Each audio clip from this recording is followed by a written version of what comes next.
Up next, Congressman Ron Paul of Texas. Hey, Ron, good luck. Thank you. Welcome, Congressman. Welcome to Iowa. Thank you. Congressman. Good to be here. Thank you. Congressman, America sold almost $300 million worth of corn to China last year, which was a five-fold increase from the year before. Last year, American manufacturers like Vermeer sold $6 billion of farm equipment worldwide. Vermeer just signed its biggest customer deal ever yesterday, and it's all export.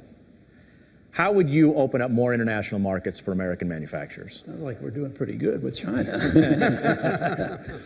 Well, what you have to do is be more competitive, and we're less competitive to be the world producer because we have too much taxes, too much regulation.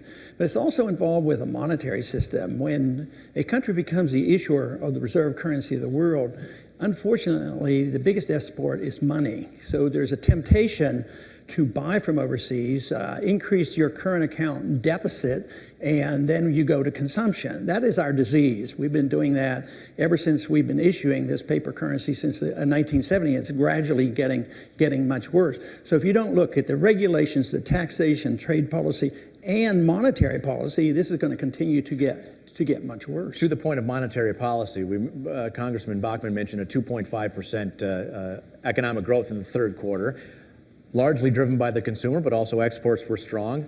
Exporters like Vermeer have been taking advantage of the weaker U.S. dollar. In fact, Vermeer says that part of the reason they were able to sign the big contract this week was because of the lower dollar. The international buyer was able to take advantage of this. Yeah, when you get a lower dollar, it works for a little while, but it's not a solution. It's just temporary. And when you have everybody printing their money at different rates, everybody has competing devaluations. But it only lasts because we already see price inflation coming back here. So you lower the dollar, prices go up, and it cancels out the temporary benefits. So we really have to start talking about, if you want a more balanced trade and a fairer trade system, you have to have a commodity standard of currency. Otherwise, you will always have these competing devaluations, and then everybody's going to be unhappy, and then they're going to ask for trade wars. And we've already started. Look, there are tariffs being put. Brazil has put a 30% tariff on Chinese goods. So the trade wars will be devastating. So the only way you can solve that is solve the problem with the currencies and the devaluations. Do you support the trade deals that were just signed With Panama, Colombia, and South Korea? I support the lowest tariffs of anybody in the Congress. I want the freest trade possible. I never vote for sanctions. I want to trade with Cuba. But I do not like international arrangements because it is sacrificing our sovereignty. The WTO is, on occasion they give us lower tariffs, but most of the time, more times than not, you go there to retaliate. And I'm not for that. I'm not for another level of government. And under the Constitution, trade policy is to be designed by the Congress. Hey, it is not to be designed by a body that is created by Congress and give the authority to the executive branch. So no, I don't like the international trade agreements. I just like low tariffs, as low as possible, as quickly as possible, and get out of it. A lot of people who preach free trade are the ones who are the first ones to put on sanctions, so they're hypocritical about some of these free trade agreements. You like low tariffs. You also like lower taxes at the federal government. The federal corporate income tax is a real burden. We're being told that that's put us in an uncompetitive situation. Absolutely. Especially with the penalty then for bringing profits back from overseas. What would you do about that? Zero tax on people who want to repatriate their money. And as a modest start, I would put the corporate tax at 15%. We would become more competitive. That'd put us equal with where Canada's going to be. Yeah, I want them very low because in many ways, they think that the corporate tax, if you lower corporate tax, only the executive is going to benefit. But the consumer benefits too. Corporate taxes are a form of a sales tax. They do have to, if they're competitive, they have to pass this on. So I'm low taxes, but you can't get low taxes unless you deal with the big problem. That's big spending. And that's where I think so many come up short. They're not willing to talk about significant cuts in spending. You've been really bold in that, and you want to kind of share with us a little more detail, because I think you've got the boldest plan to reduce the federal deficit. I think most Americans are scared to death. They've seen this country become a huge debtor nation. We see the federal debt go up 1.3, 1.4 trillion year after year. We know this is not affordable, not sustainable, and you have a plan to deal with that. Well, we have two debts. We have the foreign debt, which is the biggest in the history of the world, and that's one subject. But the national debt is now $15 trillion, and it's unsustainable. And we get into a mess because of this, and everybody in Washington thinks the solution is spending more money. But the best example to realize why you have to cut spending is what happened after World War II. They cut spending 60%, they cut taxes 30%, they brought 10 million people back home, and the economy boomed. It was taken out of the government, put into the economy. No, I have a proposal to cut $1 trillion, cut 5 departments, and significantly cut and put all that money back into the business community and the private community. Government expenditures just doesn't work. But the real reason is taxes. Spending is a tax. You either tax the people, you borrow the money, or you print the money. It's always a tax, so spending has to come under control. And this idea that the economy would collapse is absolutely false. The economy would blossom if you cut taxes and spending. Well, one of the problems with borrowed money is you got to pay it back with interest. And Absolutely. you can only build half as much stuff if you're doing it with borrowed money. So That's right. And it's a good case for individuals can't do it. Business can't do it. Why should government do it? You know, if a business gets into trouble, do we go to the businessman and say, well, you're in trouble now, you're approaching bankruptcy, what you need to do is borrow more money? But at the government level, they say, to solve the problem, you have to borrow more money and stimulate the economy. And they tell people that don't have jobs, well, if the consumer drives the economy, you should be spending more money. Get another credit card and you'll save the economy. It makes no sense. Have we already tried that with this administration and the previous administration with these so-called stimulus plans? It hasn't worked, right? It hasn't worked since the Depression, and it didn't work in Japan. You need to cleanse the system, you need to get rid of the malinvestment, and you need to get rid of the debt. Otherwise, you can't have economic growth, and that's what they refuse to accept. And just to that point, we have a question from the audience from Pat Meyer on housing, which gets to just the point about some of the things that may be holding back the economy. Pat? So Pat Meyer, Pella Corporation. Manufacturers have a considerable stake in housing and the construction industry. And obviously with the recent recession, it's impacted our business. As president, what are you going to do to address the significant and rapid decline of the housing industry? What the government needs to do is a lot less, a lot sooner, and the market should have been able to adjust in 1 year and we'd be back on our feet again. We need to get out of the malinvestment and the incentive to make mistakes. That is, when you're subsidizing housing interest rates like Fannie Mae and Freddie Mac and you create too much credit, you always get a bubble. So you have to get rid of the bubble. You have to get those prices down where people will go back in and buy these houses. Poor people maybe can buy a house again that has saved. But to stimulate housing or keep the government involved in giving artificially low interest rates, absolutely wrong. It will perpetuate the problem. You need to get that system where housing prices go down, and then we'll go back to building houses again. You talk about artificially low interest rates in housing because of government involvement in Fannie Mae and Freddie Mac guaranteeing home loans. The Treasury market, the Treasury Department can borrow at less than 4%, borrow that money for a decade. That's not being withheld. That's not being artificially held down. That's what the market is saying it can bear. You're a free market guy. I mean, the market is saying that interest rates ought to be low. Yeah, but it's all artificial because the Fed's there pumping QE1, QE2. There's nothing market-oriented with our interest rates, and that's how you created the bubble.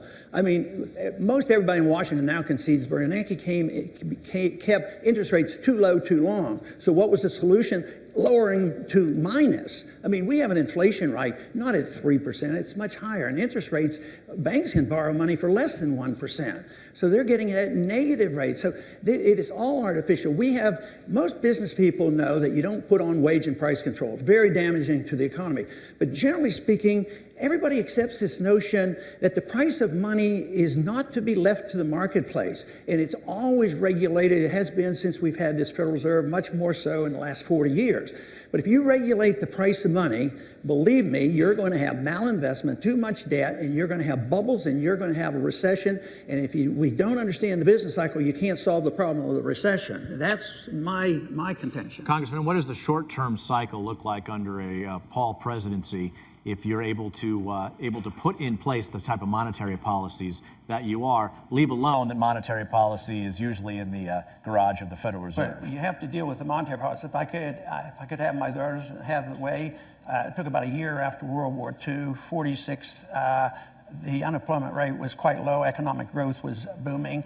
I would say a year and a half, but it will be prolonged. At 88 and 08 up until now, nothing has been solved. But the time at the World War II, you had a growing youthful population. You didn't have the burden necessarily of Social Security and Medicare, and you had America as the top economy, developed economy in the world.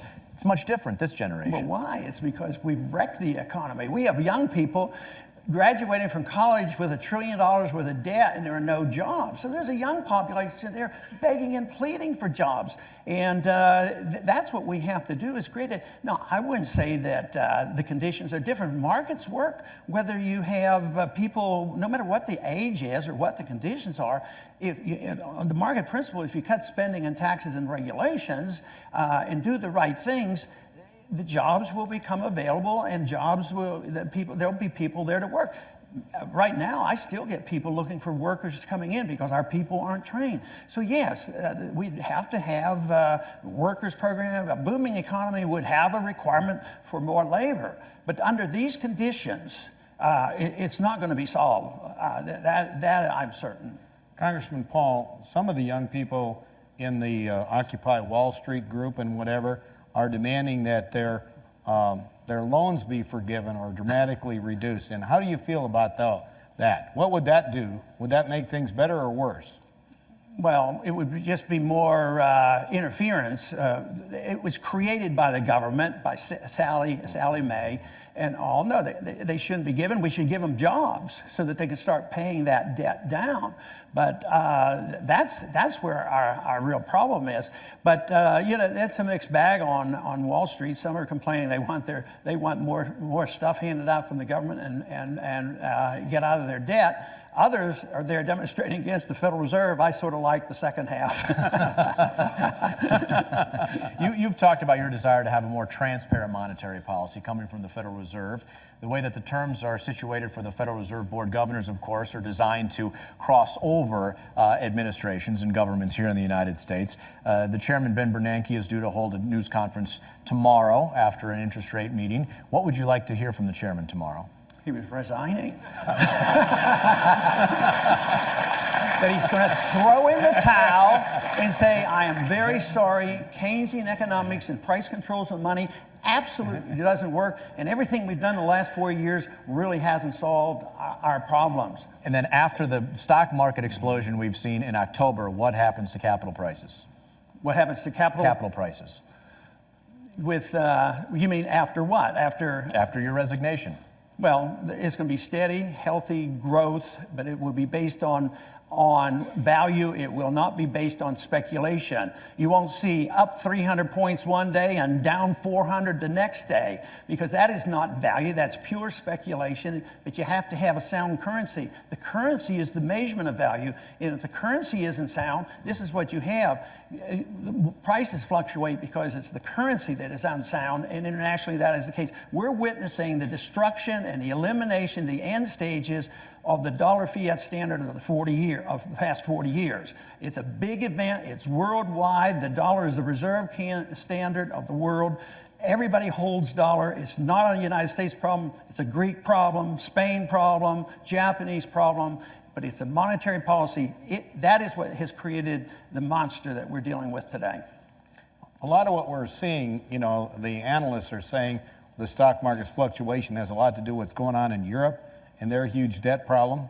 And is it your analysis that we're headed in that direction when you look at the debt situation in Greece and Italy and Spain and all of those European countries? Is that the direction we're headed if we don't change directions? We are, and it's going to be much bigger and much worse. But right now, the dollar is still respected compared to a euro and a yen, and people will still take it.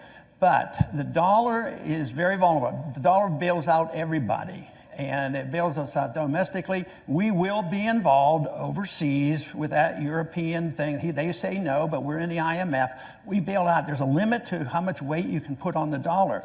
When the crisis hit in 2008, the Fed was very much involved. We did get some information. They dealt with $15 trillion worth of credit. Congress only messed around with a simple little $1 trillion that they gave away to their friends. 15 trillion, 5 trillion of it went to foreign central banks and foreign governments. And they didn't want to tell us a thing. That's why you have to have transparency. And the American people are with me on that, because the percentage of people that want transparency of the Fed, about 68%. So, and I think that's very healthy. Congressman Paul, thank you for your comments. Appreciate it. Thank you very much. Thank you very Good to much. see you. You bet. Thanks. Thank you, Congressman. There you go. Appreciate it. Thank you.